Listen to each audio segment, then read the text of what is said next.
Hello and welcome to Tarbert in the Outer Hebrides. We're here at the Isle of Hearach distillery to find out more about its origins as a social enterprise. We're going to meet some of the people who have come to the island to work here and some of the locals who've found a reason to stay in the island. And there's a very special reason the Scotch Malt Whisky Society is here, which we're going to tell you all about. The island is already world-renowned for its spectacular landscape, in particular its beautiful wild beaches. But now whisky is putting Hearach on the map thanks to the vision of a regular visitor called Anderson Burr Bakewell. Isle of Hearach Distillery Managing Director Simon Erlanger told me about Burr and his vision. He's been involved in Hearach for about half a century, and in that time the population's gone from about 4,000 people to less than 2,000 now. He wondered whether you could do something about it. Could you create an enterprise that would create sustainable employment, not just for 5 years, 10 years, but for generations to come? The answer was to find a way to capture the essence of Hearach in a bottle, send it out to the world, and then bring the island to the attention of a wider audience. The answer was to build a distillery. It would act as a kind of catalyst for wider economic regeneration. So this was his kind of naive idea. He'd spoken to a lot of people in the industry who said it was daft. There's got to be a good reason. Nobody's ever built a legal distillery on Hearach before. Fast forward 13 years and the Isle of Hearach distillery has thoroughly defied its skeptics. It opened in September 2015. By 2019, more than 100,000 visitors were coming through the doors. And it now employs more than 50 people full-time, with local islander Shona MacLeod now the distillery's lead blender. Yeah, I mean, it was a much bigger purpose than just producing whiskey and gin, world-class spirits, which is what we were doing, which is amazing. But yeah, the whole idea behind it was to try and sort of aid that situation of population decline and offer interesting jobs for people to stay here or to return here after studying, and people like myself that moved home after living away for quite a long time. In the still room, distiller Thomas McRae explains how grateful he is for the opportunity the distillery has given him. I left school and then I went working on my dad's boat as a fisherman. Okay.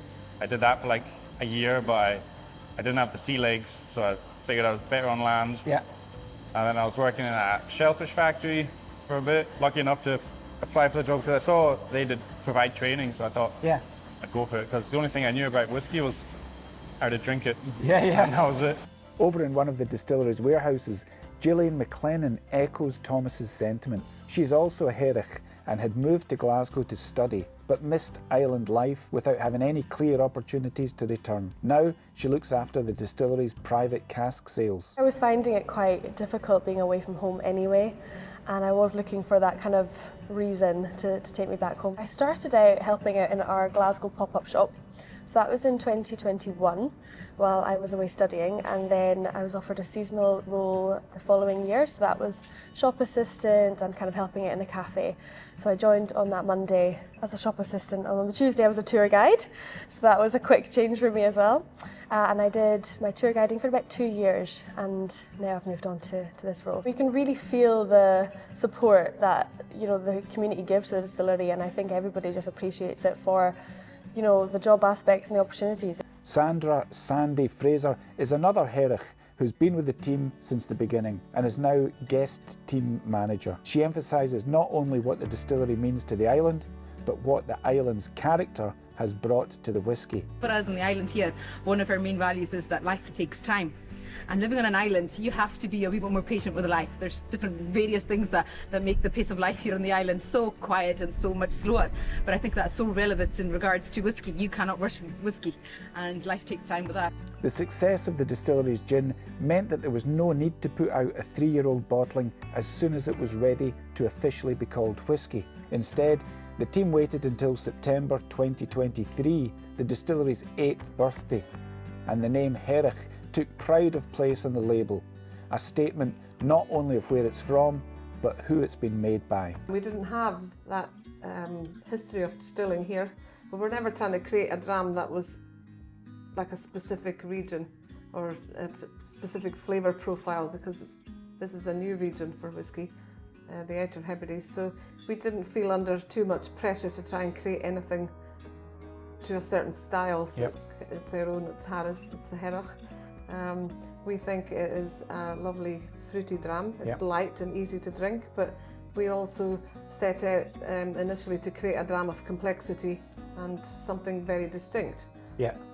Not necessarily distinct from others, but certainly not like them either. Yeah. And I think that's what we've managed to do. Yeah. Now, members of the Scotch Malt Whisky Society can discover for themselves what Hearach whisky is all about, with the distillery's first ever independent release coming out in society bottles.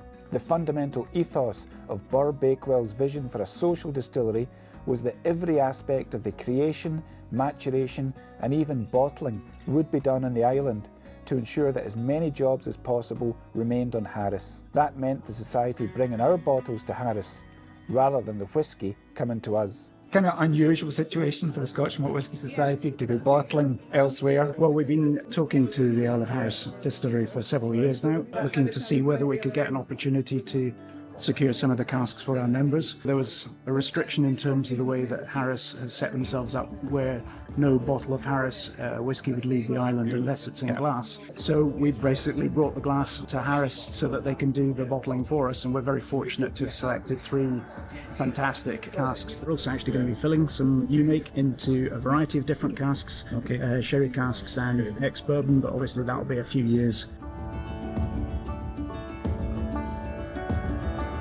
For Simon Erlanger, it's also a special moment to see his Hearach whisky go into the Society's iconic green bottles. Knowing the reputation of the Society, knowing the beautiful access you have to so many whisky lovers around the world, you know, I just thought, well, maybe we should try this out.